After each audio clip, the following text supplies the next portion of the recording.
Martin Van Buren was born on December 5, 1782 in Kinderhook, New York, about 20 miles south of Albany in the Hudson River Valley. He was an American lawyer and statesman who served as the 8th President of the United States from 1837 to 1841.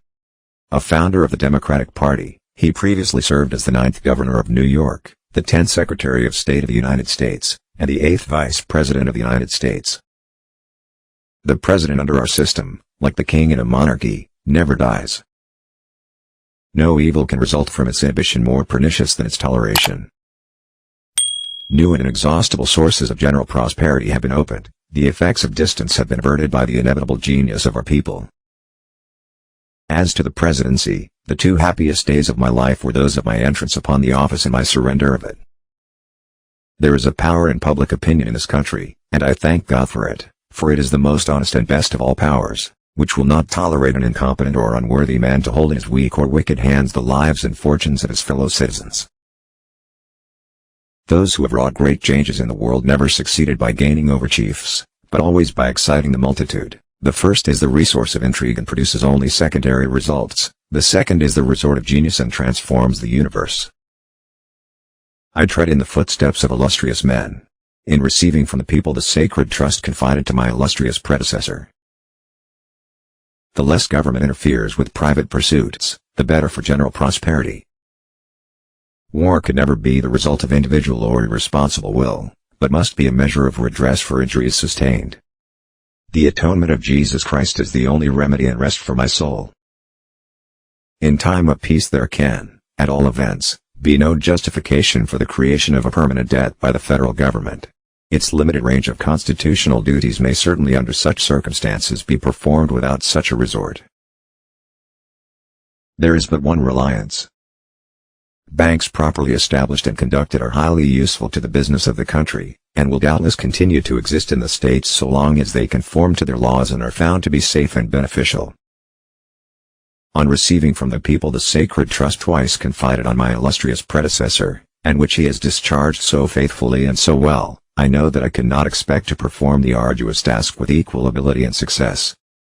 The case of the Seminoles constitutes at present the only exception to the successful efforts of the government to remove the Indians to the homes assigned them west of the Mississippi.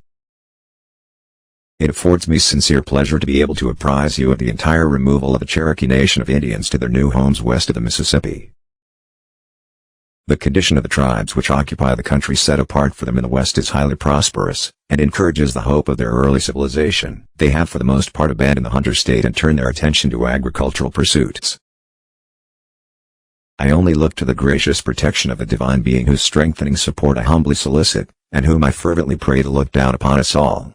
May it be among the dispensations of his providence to bless our beloved country with honors and with length of days, may her ways be ways of pleasantness, and all her paths be peace. The connection which formerly existed between the government and banks was in reality injurious to both, as well as to the general interests of the community at large. Our country presents on every side the evidences of that continued favor under whose auspices it has gradually risen from a few feeble and dependent colonies to a prosperous and powerful confederacy. I never knew a man more free from conceit, or one to whom it was a greater extent of pleasure, as well as a recognized duty, to listen patiently to what might be said to him upon any subject under consideration. Neither, I need scarcely say, was he in the habit of talking, much less boasting, of his own achievements. We remain at peace with all nations, and no efforts on my part consistent with the preservation of our rights and the honor of the country shall be spared to maintain a position so consonant to our institutions. No evil can result from its inhibition more pernicious than its toleration. It seems proper, at all events, that by an early enactment similar to that of other countries the application of public money by an officer of government to private uses should be made a felony and visited with severe and ignominious punishment. Is it possible to be anything in this country without being a politician? The people under our system, like the king in a monarchy, never dies. The national will is the supreme law of the republic, and on all subjects within the limits of his constitutional powers should be faithfully obeyed by the public servant. To avoid the necessity of a permanent debt and its inevitable consequences, I have advocated and endeavored to carry into effect the policy of confining the appropriations for the public service to such objects only as are clearly with the constitutional authority of the federal government. Every proper exertion has been made and will be continued to carry out the wishes of Congress in relation to the tobacco trade, as indicated in the several resolutions of the House of Representatives and the legislation of the two branches. All the lessons of history and experience must be lost upon us if we are content to trust alone to the peculiar advantages we happen to possess. Look, being a lame flunky for a batshit crazy person isn't all that bad. Stay alive long enough and you may sneak your way to Washington. For myself, therefore, I desire to declare that the principle that will govern me in the high duty to which my country calls me is a strict adherence to the letter and spirit of the Constitution as it was designed by those who framed it. Railroad carriages are pulled at the enormous speed of 15 miles per hour by engines which, in addition to endangering life and limb of passengers, roar and snort their way through the countryside, setting fire to the crops, scaring the livestock, and frightening women and children. The Almighty certainly never intended that people should travel at such breakneck speed. I can't think of a more potent combination than God and a good lawyer. I want to put any number of assortists, such as relativists, deconstructionists, destructivists, postmodernists, the more maudlin kind of pacifists and feminists, firmly in their place. If you want children to keep their feet on the ground, put some responsibility on their shoulders. Sun Tzu does not need my praise. His work has lived for over 2,000 years, and will surely live for another 2,000 without any help from me. War is the greatest fun man can have with his pants on. If we could sell our experiences for what they cost us, we'd all be millionaires. If you want your place in the sun, you've got to put up with a few blisters. If you don't value what you have, you're sure to lose it.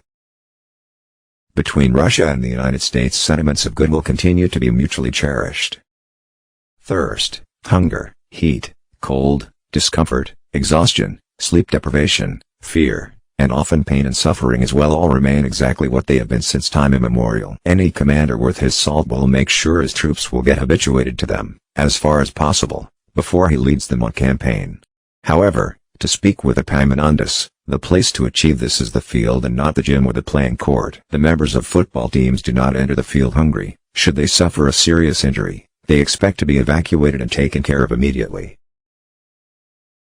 In the future as in the past, both Clausewitz and Sun Tzu will undoubtedly have a lot to offer. As history since Hiroshima shows, the best, perhaps the only, way to curb war is to deter it with such overwhelming forces to turn it from a struggle into suicide. Though hand-to-hand combat has become rare, much modern warfare continues to involve physical strains such as those who have not engaged in it can scarcely imagine. I shall tread in the footsteps of my illustrious predecessor. If laws acting upon private interests cannot always be avoided, they should be confined within the narrowest limits, and left wherever possible to the legislatures of the states. The second, sober thought of the people is seldom wrong, and always efficient. It is easier to do a job right than to explain why you didn't. The government should not be guided by temporary excitement, but by sober second thought. I tread in the footsteps of illustrious men, whose superiors it is our happiness to believe are not found on the executive calendar of any country. I am more than ever convinced of the dangers to which the free and unbiased exercise of political opinion, the only sure foundation and safeguard of republican government, would be exposed by any further increase of the already overgrown influence of corporate authorities. I cannot expect to perform the task with equal ability and success. The United States have fulfilled in good faith all their treaty stipulations with the Indian tribes, and have in every other instance insisted upon a like performance of their obligations. Those who have wrought great changes in the world never succeeded by gaining over chiefs, but always by exciting the multitude. The first is the resource of intrigue and produces only secondary results. The second is the resort of genius and transforms the universe. In time of peace there can, at all events, be no justification for the creation of a permanent debt by the federal government. Its limited range of constitutional duties may certainly under such circumstances be performed without such a resort. With respect to the northeastern boundary of the United States, no official correspondence between this government and that of Great Britain has passed since that communicated to Congress toward the close of their last session. Most men are not scolded out of their opinion. The law increasing and organizing the military establishment of the United States has been nearly carried into effect, and the Army has been extensively and usefully employed during the past season. It is easier to do a job right than to explain why you didn't. My conviction of the necessity of further legislative provisions for the safekeeping and disbursement of the public monies and my opinion in regard to the measures best adapted to the accomplishment of those objects, have been already submitted to you. Like and subscribe to this life-changing YouTube channel for more great insightful videos.